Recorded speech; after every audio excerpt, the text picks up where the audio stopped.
कि कोइले बा कमाल कोइले बा कमाल तोहर लाल घोघरा कोइले बा कमाल तोहर लाल घोघरा कोइले बा कमाल तोहर लाल घोघरा कोइले बा अरे गाँव टोला कसबा हिलई गली गली देखि के कह के लइकन में मौत खलबल गाँव टोला कसबा हिलई गली गली देखि के कह के लइकन में मौत खलबल भइल बवाल हो बंगाल यगदा ये बरमान आहा कैले बरमान हमर लाल घाघरा कैले बरमान हमर लाल घाघरा लेकिन हमें तो लूट लिया मिलकर हुस्न वालों ने हमें तो लूट लिया मिलकर हुस्न वालों ने देखो दो गज दूरी मास्क में जरूरी पीछे रहिए अभी कोई दूरी नहीं हो कृपया दूरी नहीं बनाइए। बताओ एक 7 बजे से दूरी बना कर रखने चाहिए। अच्छा इन्हें कि हमें तो लूट लिया मिलके हुस्न वालों ने अच्छा घर घर कहाँ छियो बिन देखलपुर नहीं बोल बोल घर घर छियो अच्छा बेगूसराय हाँ कि हमें तो लूट लिया भाई बेगूसराय वाली ने राजन भैया तो भैया भौजी भौजी के गालों ने भौजी के बालों ने भौजी के गालों ने भौजी के बालों ने हमें तो लूट लिया मिलके हुस्न वालों ने हमें तो लूट लिया मिलके हुस्न वालों ने गोरे गोरे गालों ने काले काले बालों ने गोरे गोरे गालों ने काले काले बालों ने तो कैले बरमान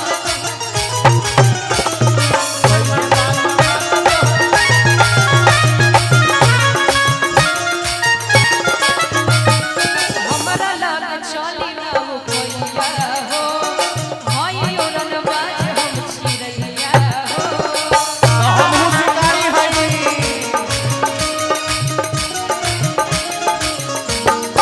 हमरा लाल चली ना हो कोइया हो भाई औरन बाज हम छिरैया हो तो हमके तू बता ता तनी राजी रानी तहर दुल्हा बनी कौन रंग बाजी रानी दी भइल बवाल हो बंगाली ओकरा कैले बरमान आहा कैले बरमान हमर लाल घाघरा कैले बरमान हमर लाल घाघरा लेकिन राजन भैया ये लड़की ठीक नहीं है। ये लड़की नहीं ठीक है इसलिए कहना चाहूंगा कि तुम तो धोखेबाज हो, वादा करके तुम जाते हो। तुम तो धोखेबाज हो, वादा करके तुम जाते हो। रोज रोज तुम जो सनम ऐसा करोगे, रोज रोज तुम जो सनम ऐसा करोगे, हम जो रोज जाएंगे तो हाथ मलोगे। ए सूरज तो नेहा जी की ओर से हम कहें अच्छा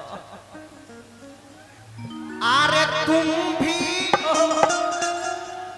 बड़ी चालाक हो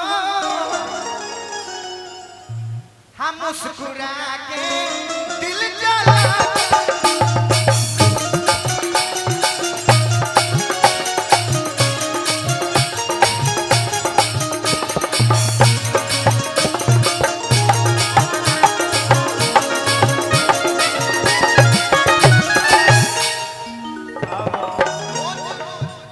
रोज रोज बाबू हमर पोज बदले रोज रोज हमरा लग चली ना ओ कोइया